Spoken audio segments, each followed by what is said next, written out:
My name is Patty Dacus, and I am your Insight program host for this morning. I welcome each of you to this morning's Insight program.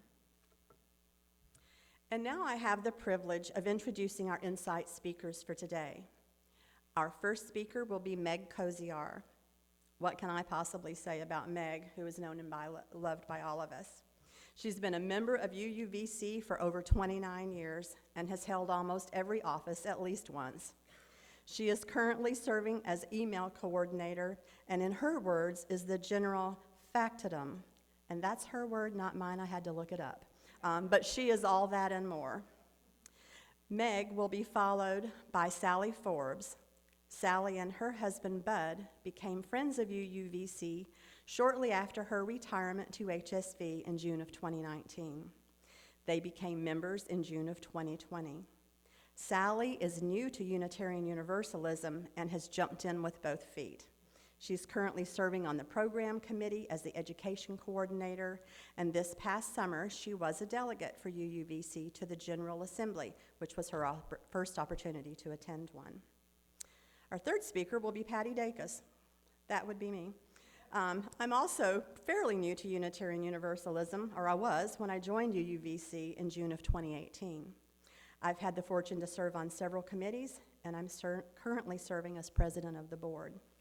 Meg's presentation is going to be on the video here. She's here with us this morning and will be in the discussion later, but her presentation part is going to be available for you on the screen behind me.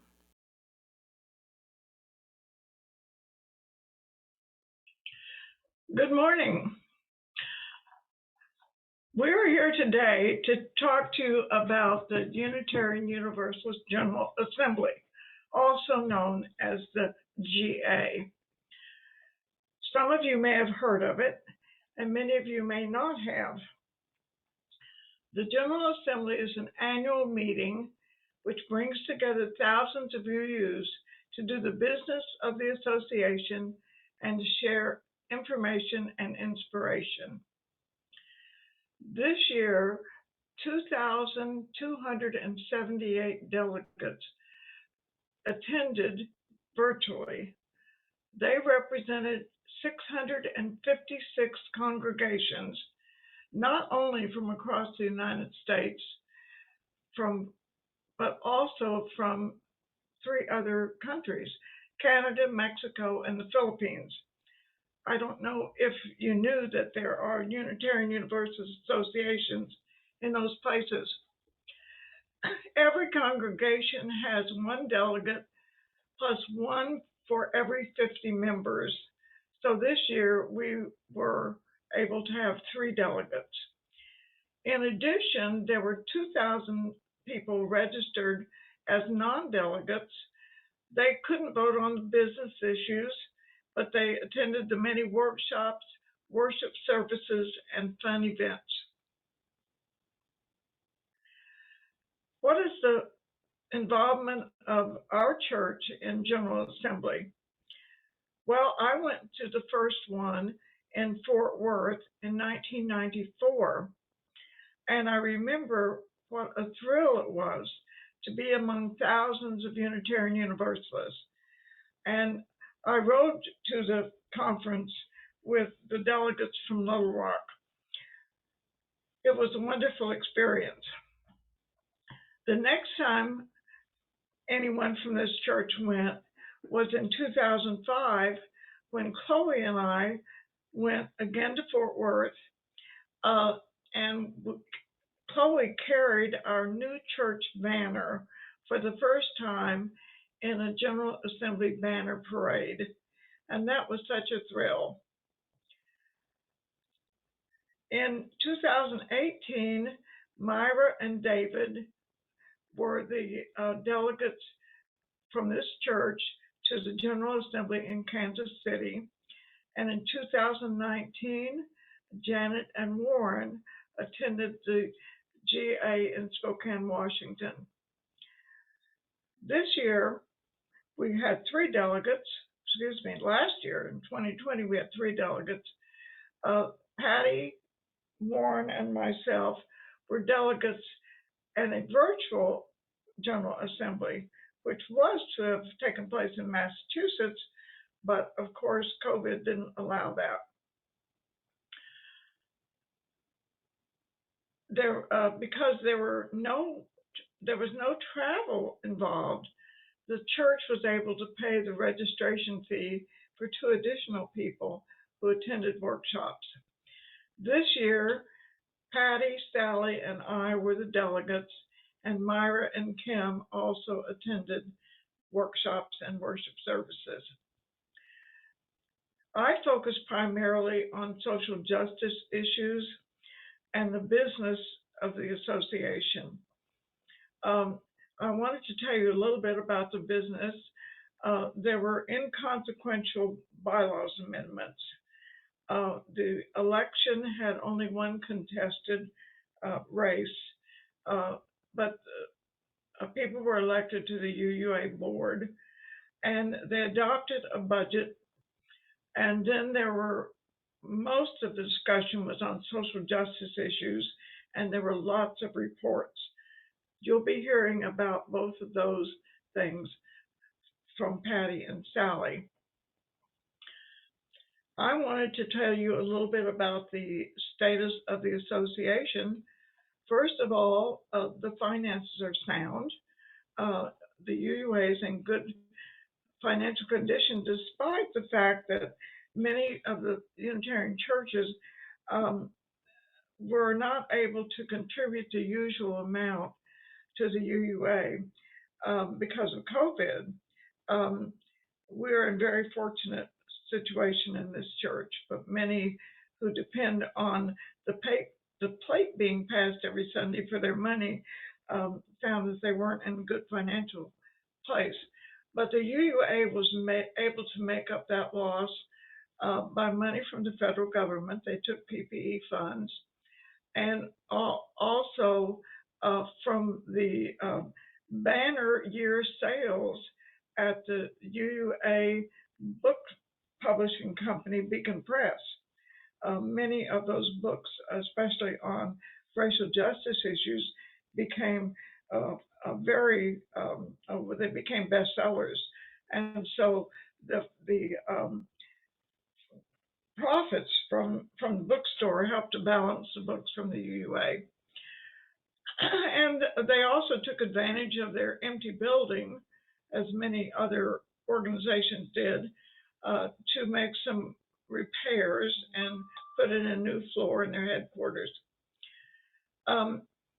The membership of Unitarian Universalists is stable. There are about 154,000 members, and that's been stable for quite some time, even rising slightly in the last few years. But there has been a large drop in the number of children in religious education, which is of concern. Social action is key to what goes on in the Unitarian Universalist Association. And the one important thing I learned is that we are not a single issue faith. Sally and Patty are going to tell you more about that part of General Assembly. But I'd like to thank you for allowing me to serve as your delegate.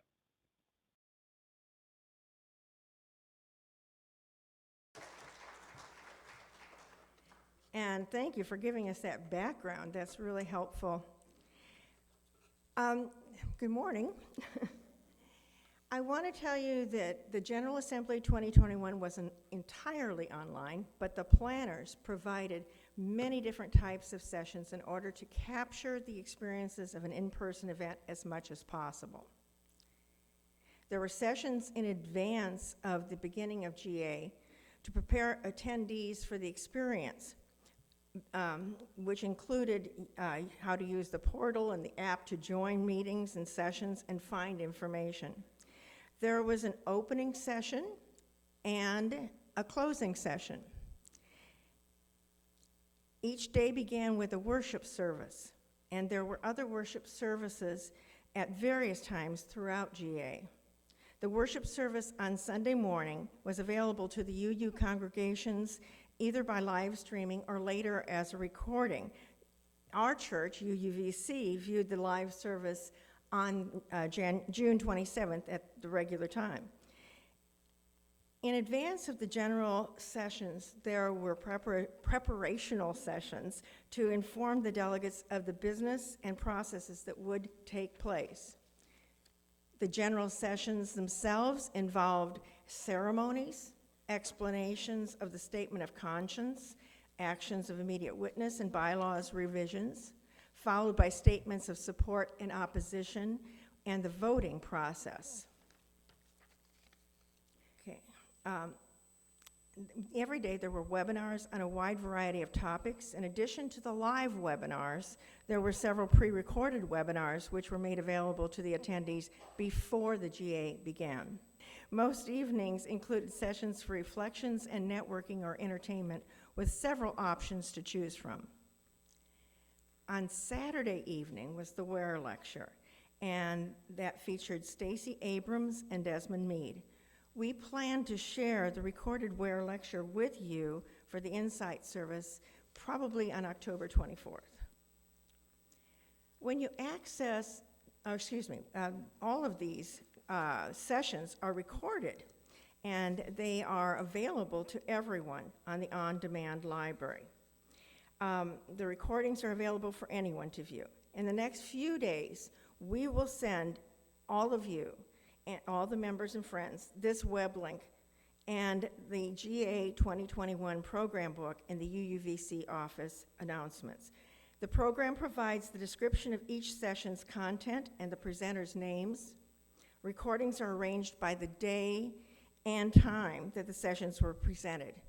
We encourage you to look over the program and view any recordings that you find of interest. When you access the web link, you will see this page. By clicking on Showcase Library, you will have access to all the recordings. What you will want to do is go to the left side there and click first on the 2021 and then on the Showcase Library. You can also access from the general sessions from previous years. So if you go again to the left side, you can scroll down and find whatever year you're interested in.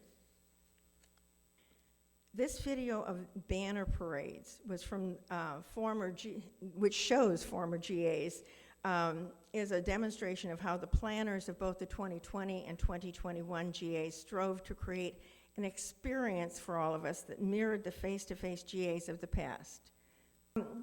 I want to talk a little bit about the Article 2 Commission. There are actions which are taken at every GA, and Patty will talk with you about those important social witness actions that were taken at this GA.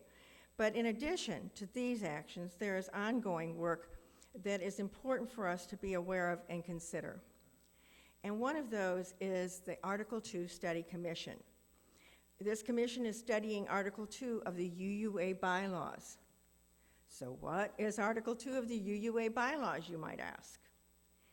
Article 2 is of the Unitarian Universalist Association bylaws, principles, and purposes, is the foundation for all of the work of the UUA and its member congregations and covenanted communities.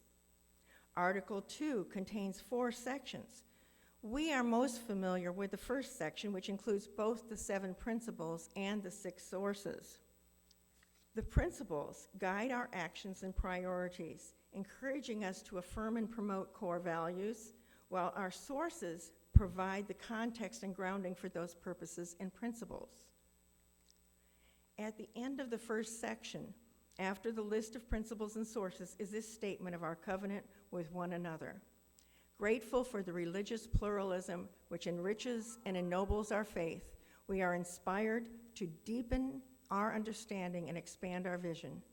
As free congregations, we enter into this covenant, promising one another our mutual trust and support. This article states our purpose, our very reason for existing. It clearly states the Unitarian Universalist Association's commitment to us as member or congregation. Section 2.3 commits us to being inclusive. and to replacing barriers that have kept some people and groups from full participation in our faith. This statement of inclusion is very important, particularly in light of the focus on inclusion and undoing systemic racism addressed in many of the actions Patty will talk to you about. Article 2 ends by ensuring freedom of conscience and prohibiting creedal tests. Article 2 is one of the C bylaws dating to the merger of the American Unitarian Association and the Universalist Association in 1961. Many of the C bylaws reflect compromises that were made in order to achieve merger. Different pieces of the C bylaws were important enough to one side or the other that these were made harder to amend than the non-C bylaws. The first major rewrite of the principles and purposes post-merger were adopted in 1984. Some slight changes were made after that, but the language is largely unchanged. The current principles and purposes were last revised in 1987, quite a while ago. For some religious institutions, the equivalent of Article 2 would be regarded as a permanent statement of belief. Ours, however, is a living tradition. We commit ourselves to regularly revisiting our principles and purposes to ensure that we are relevant, that they are relevant, and as we grow in understanding, our principles and purposes grow too. Since we continually search for truth and meaning, we must continuously examine our principles and purposes to see what is missing, what is no longer important, and whether the language communicates our core values and our expanding understandings. There have been many projects, resolutions, task forces, and other strategies that have come from the UUA board, the Commission on Appraisal, encouraged the board to take a look at the UUA principles, purposes, bylaws, and rules. In response to those discussions, the UUA board established the Article 2 Study Commission to consider possible amendments to Article 2. It is important for us to be aware of this commission and that this commission will bring their recommendations for revision to the General Assembly delegates in 2023 for a vote. In addition to the Article 2 Study Commission reviewing the current principles, an eighth principle has been proposed and is currently being reviewed and discussed. A few congregations have already voted to adopt the principle as well. First proposed in 2013, the eighth principle is focused on dismantling racism, as stated in this page from the UUA website section about the eighth principle. General Assembly has committed the UUA to working toward being an anti-racist, anti-oppression, and multicultural association. This is the wording of the eighth principle. The eighth principle affirms and promotes journeying toward spiritual wholeness by working to build a diverse, multicultural, beloved community by our actions that accountably dismantle racism and other oppression in ourselves and our institutions. You can learn more about Article 2 Study Commission's stance on the eighth principle on the UUA website. The link to that section will be included in our message to you this coming week. As stated on this page of the UUA website, the amended Article 2, including the eighth principle, will be voted on at the 2023 and 2024 General Assemblies. Thank you for allowing me to be one of your delegates. I really appreciate the support from our church. And now I'm going to turn this over to Patty to talk to you about some of the social justice issues. So I'm going to tell you a little bit this morning about the formal social witness statements that were adopted at this year's GA. We will discuss what they are, what they mean, and address some of the ways that we are or may become involved here at UUVC. While called by various names, the social witness process is the method by which the Unitarian Universalist Association comes to understand and act on social issues of our time, finally bearing witness through statements adopted as UUA policy by the delegates of a General Assembly. The process has been an integral part of our faith since the merger between the Unitarians and the Universalists in 1961. This process is congregationally driven and is facilitated by the Commission on Social Witness.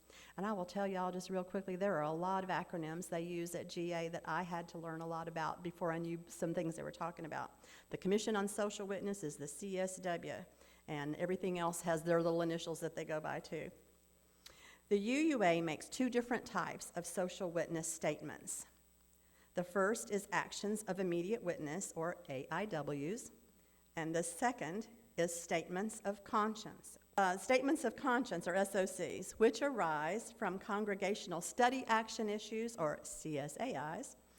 At this year's General Assembly, 3 actions of immediate witness and 1 statement of conscience were adopted. And just so you know, those congregational study actions, or CSAIs, are issues selected by Unitarian Universalist member congregations for 3 years of study, reflection, and action.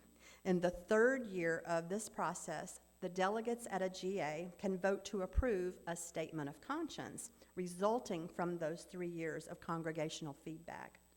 So as you can see, a lot of work and thought do go into an SOC before it's brought to the General Assembly for a vote. This year's Statement of Conscience is titled Undoing White Supremacy, A Call to Prophetic Action. Although I don't have enough time this morning to read you the entire SOC, and you're glad of that, I know, I would like to share this with you from its description. Systemic white supremacy refers to the embedded, institutional, and pervasive nature of racism, white privilege, and racial bias and oppression in our society. We acknowledge that the impact of systemic white supremacy is intersectional, meaning that it impacts people differently across race, income class, gender, age, ethnicity, immigration status, sexual orientation, religion, disability, and more. As Unitarian Universalists, we decry the ways in which the intersectional impact of systemic white supremacy divides our human family by privileging some groups over others, and thereby generating resistance to the common goal of universal equity and justice. Systemic white supremacy is a direct affront to every one of our principles. Most egregious, we are losing the lives of Black, Indigenous, and people of color all over this nation to long-standing ills of police violence, to hate crimes, and to the crisis of the pandemic, due to the evils of systemic white supremacy. Therefore, as Unitarian Universalists, we must engage in urgent action to confront the moral crisis of our time. Some ways they suggest are to engage with the movement in our communities and our nation to heal the evil of racism, to carry forward the recommended healing actions that were conveyed in Widening the Circle of Concern, which is a report from the UUA Commission on Institutional Change that was begun in 2017. To build relationships across boundaries of privilege and oppression, to fulfill our role as a UU spiritual anchor for our BIPOC UUs. As Unitarian Universalists living in a time of racial violence, environmental crisis, and a democracy on the precipice of disaster, we must urgently engage in relationship building, internal growth and transformation, and wider justice action to undo systemic white supremacy and to promote universal equity and justice in our world. Our efforts to address white supremacy at UUVC must be ongoing and they must be internalized. There are at least 5 specific issues related to racial justice that are identified in our current long-range plan. We will carry out these identified tasks and know that they are intersectional and overlapping with several other areas of focus and concern that are being addressed in our long-range plan as well. In addition to the Statement of Conscience, there were 3 Actions of Immediate Witness, or AIWs, that were adopted this year. Each year at the General Assembly, delegates have the opportunity to take positions on issues that require immediate witness through the AIW process. An AIW expresses the conscience and carries the authority of the delegates at a specific GA at which it is passed. AIWs are initiated by individual delegates, and they move through their entire creation and adoption process during the time of one GA. Here is an overview of the 3 AIWs that were passed at this year's GA. The first is titled Stop Voter Suppression and Partner for Voting Rights and a Multiracial Democracy. This action calls on the UUA and its congregations to work in partnership toward theologically grounded understanding and meaningful action on democracy matters, eliminating voter suppression, restoring the right to vote to formerly incarcerated returning citizens, ensuring fair districts, protecting the right of protest, demanding transparency with respect to money in politics, and supporting DC statehood and more.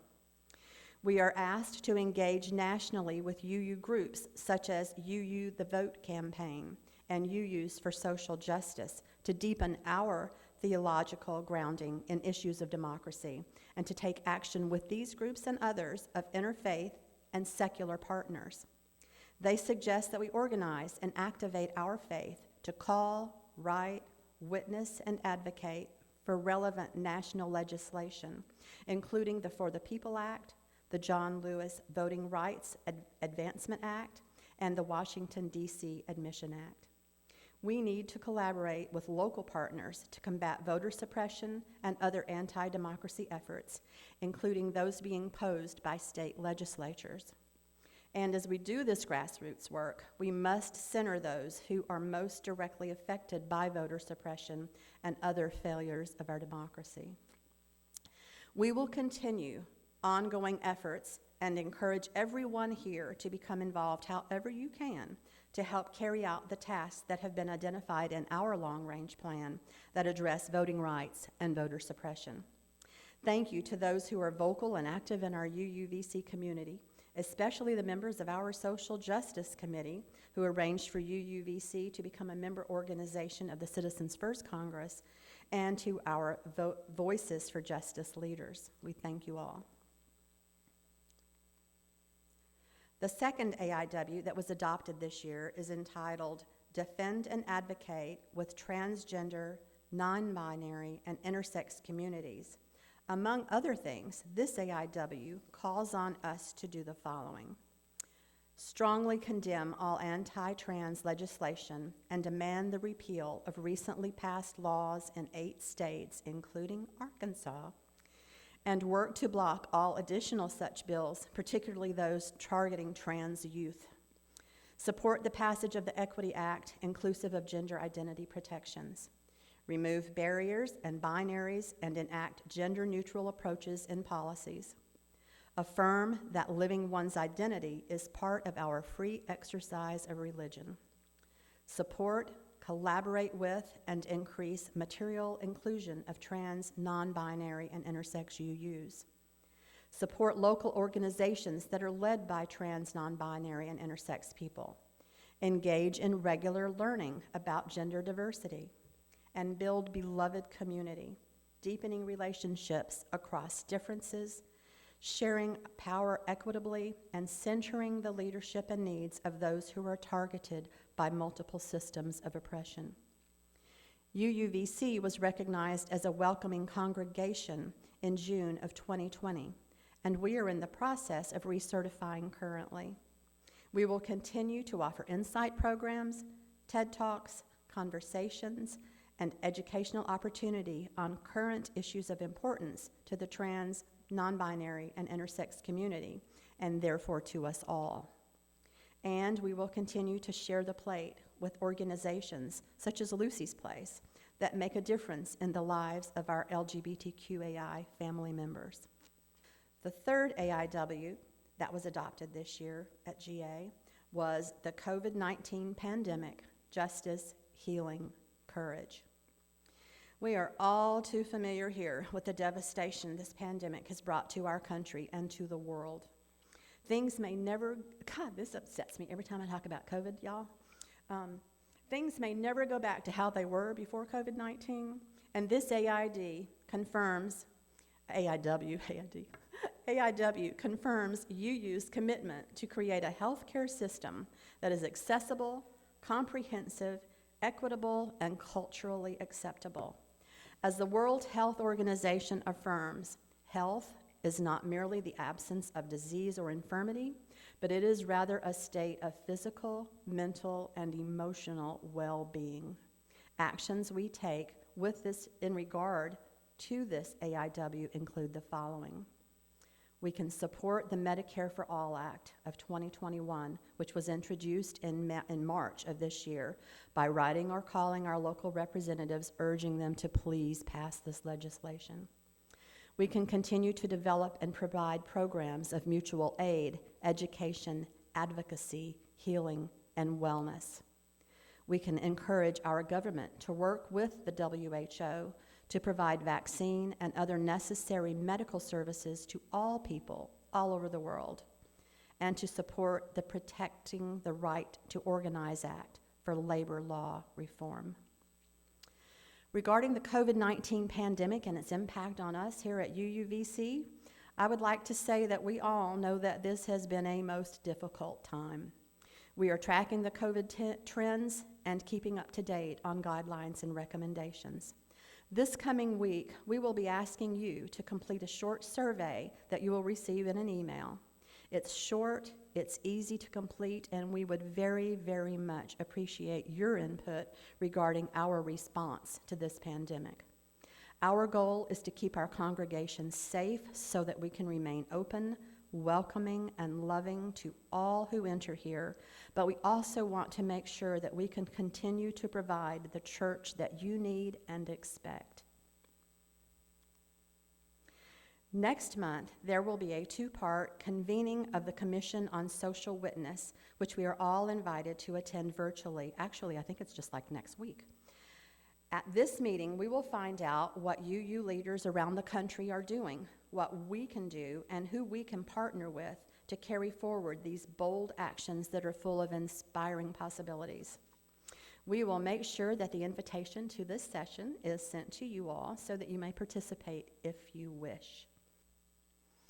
So now I would like to thank you for your time and attention to this overview of the 2021 UUA General Assembly, and thank you to those who participated in GA and shared their experiences with us.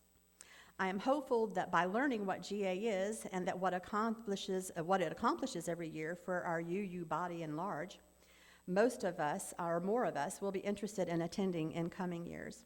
Next year, 2022, the General Assembly is planned to be a combined in-person and virtual event that will be hosted in Portland, Oregon. And so in about 15 minutes, we're going to convene to the community hall for a discussion. We will look forward to seeing you there. And in the meantime, I'm going to extinguish our chalice and invite you to turn to greet your neighbors and then retire to the community hall. Thank you.